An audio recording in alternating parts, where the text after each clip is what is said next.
calling on the government to sit down with the opposition and hold talks ahead of as the tension in the country continues to rise. Now, of course, Azimio leaders visited victims of police brutality in various hospitals across the country before holding prayers at the Jaramogi Oginga Odinga Foundation in Nairobi.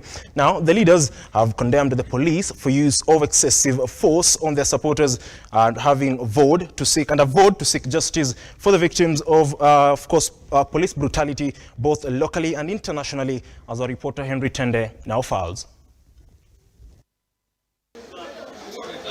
The first day of opposition coalition's prayers and vigil for supporters killed and injured in the coalition's demonstrations across the country began with the leaders led by Raila Odinga visiting the Mama Lucy and Kenyatta hospitals where some of the victims are recuperating. Later in the day, the leaders congregated at Jaramogi Oginga Odinga Foundation in Nairobi to pay respect for over 30 lives lost in the protests. Emotions ran high as candles were lit and wreaths laid beneath this banner that had pictures of some of those who met their death allegedly in the hands of police. Speakers here making their anger known, castigating the police for the heinous murder. Tumeshangaa sana kuona ya kwamba taifa hili linaongozwa na uongozi ambao haufuati katiba, uongozi ambao hauangalii maadili ya Wakenya, maadili ya kwamba Mkenya lazima awe na haki ya kuishi. Hakuna ruhusa ya kumuua mtu yoyote ama Mkenya yoyote.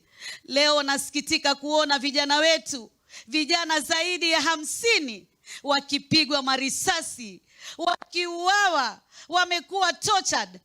Ajabu ni kwamba wanaowapiga marisasi ni Wakenya wenzao. However long it takes, those who are responsible for these unfortunate and premature deaths shall be held to account. Professor Kithure Kindiki, who has been vocal instructing the police to stand firm in dealing with the demonstrators, receiving bashing from Azimio leaders.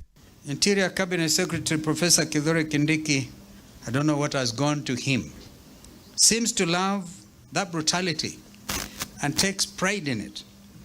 He had offered some more and heavier dose of brutality and gunfire today, despite our announcement that we would only be holding vigils in honor of the victims. Kazi ya kuua vijana wadogo, kazi ya kuua kina mama, kazi ya kuua wazee. Jamani, ni Wakristo wa aina gani hao? Ni Waislamu wa aina gani? Ni Biblia gani mnaoisoma inayoshurutisha kuua na kutoa roho za watu?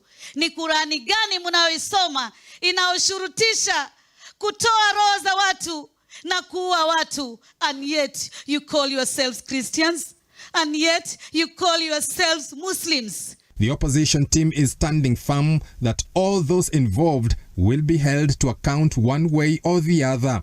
We pray that the fair and just God will enable Professor Kindiki to live long enough to be able to witness justice being done to these victims of state-sponsored brutality. In the fullness of time, justice will have to be done. Justice is the only way to ensure peace and stability in our country. The team is also calling on the international community to take a keen interest in Kenyan situation. This to make sure police brutality is highlighted and condemned. Professor Kindiki must make no mistake. We will pursue justice locally and internationally for these injured and slain heroes. These people who have been shot in cold blood, in cold July, are heroes and patriots. All they were asking for is to get a fair, just, and caring nation where their complaints are taken seriously as an attempt to create a more perfect nation. We will continue praying for and pleading with the international community and all its institutions, especially those in the field of justice, democracy, and human rights, to stand with Kenyans against a regime gone rogue. Azimio team says their prayers and vigil for the departed souls will continue tomorrow before an interdenominational prayer on Friday, where the coalition will announce the way forward in regards to protests. On Friday, we shall also announce the next steps forward with our anti-tax protest. Let's make no mistake.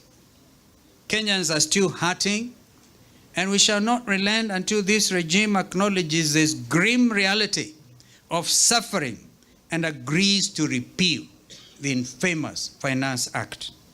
Henry Tende, Look Up TV.